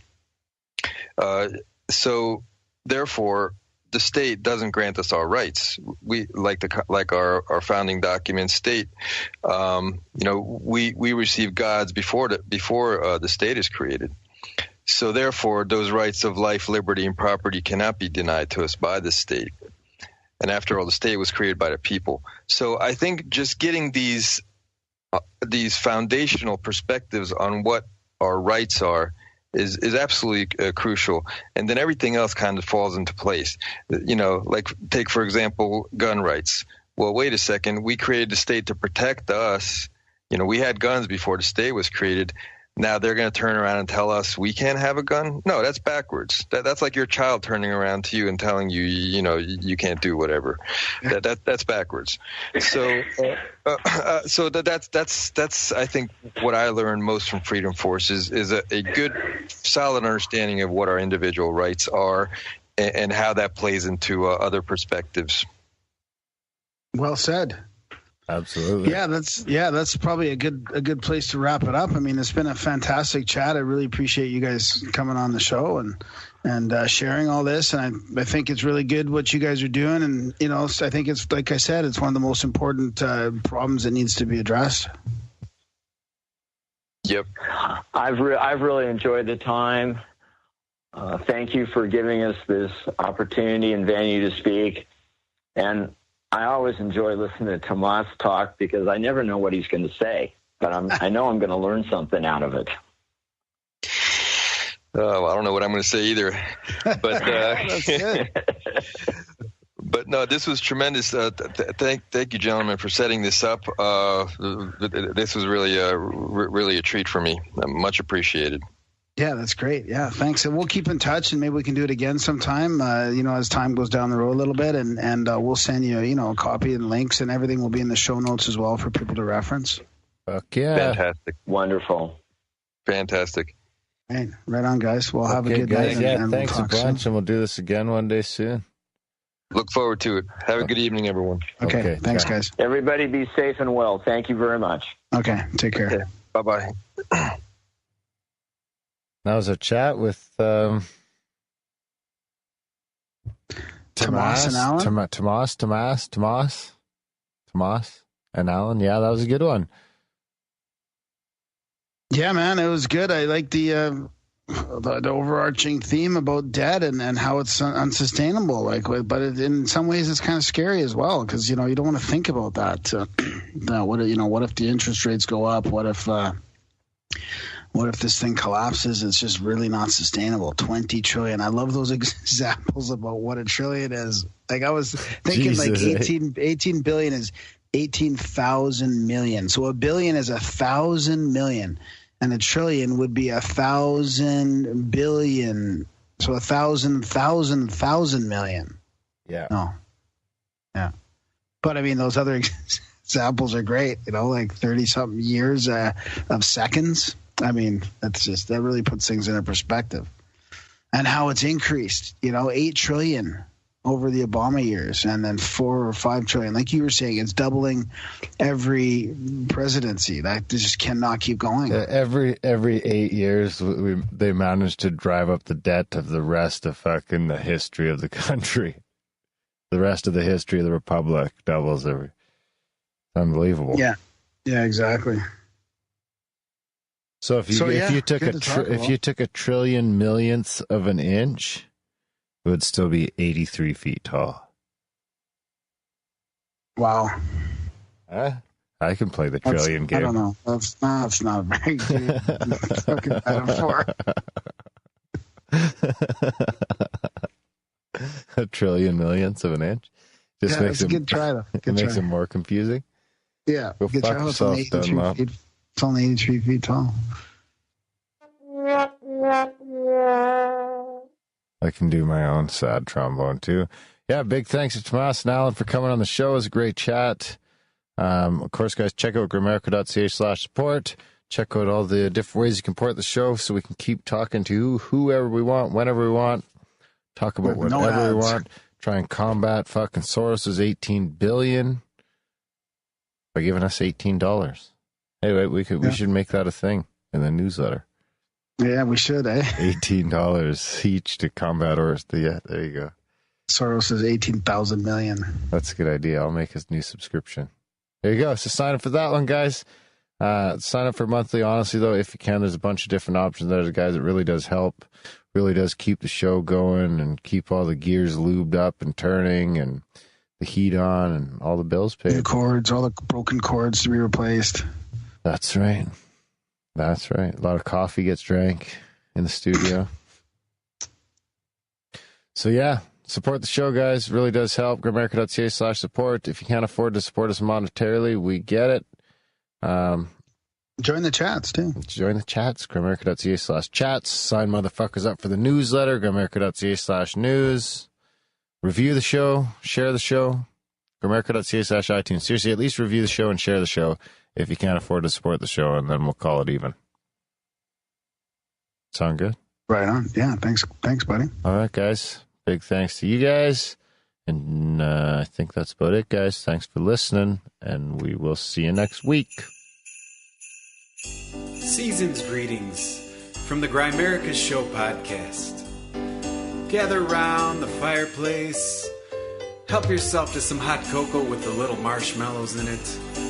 Maybe have a candy cane or two, and maybe some cookies. It's so warm and jolly. Grime Merry Christmas. Podcasting from the igloo. Darren plays Jingle Bells on the didgeridoo. And over there, that's Graham crying tears of joy as he listens in on the little drummer boy. Pa-rum-pa-pum-pum. I see you've acquainted yourself with D-Ron. Yeah, it's true, he pops Christmas trees of medicinal. Wait a second, is that? Yeah, I think that's Sasquatch beneath the mistletoe. Get over here, Graham. Thank you for saving me and giving me a kiss. And it looks like Napoleon Doom is decorating the room with tinsels, ribbon, popcorn on strings, and poinsettias. They are in bloom. And you might ask, who's that in the green and red Lucha Libre mask? Why, of course, that's RPJ. Feliz Navidad. It's so warm and jolly. Cry Merry Christmas. Podcasting from the igloo. Darren plays jingle bells on the didgeridoo. And over there, that's Graham crying tears of joy as he listens in on the little drummer boy. You'll get a warm and fuzzy feeling if you donate to the Grimerica show. So get in the spirit, reach down in your pocket and make it rain. Let it snow, make it snow, let it snow, let it snow, make it snow. Donate to the show. Donate to the show. Donate to the show. It's so warm and jolly. Cry Merry Christmas. Podcasting from the igloo. Darren plays jingle bells on the didgeridoo. And over there, that's Graham crying tears of joy as he listens in on the little drummer boy.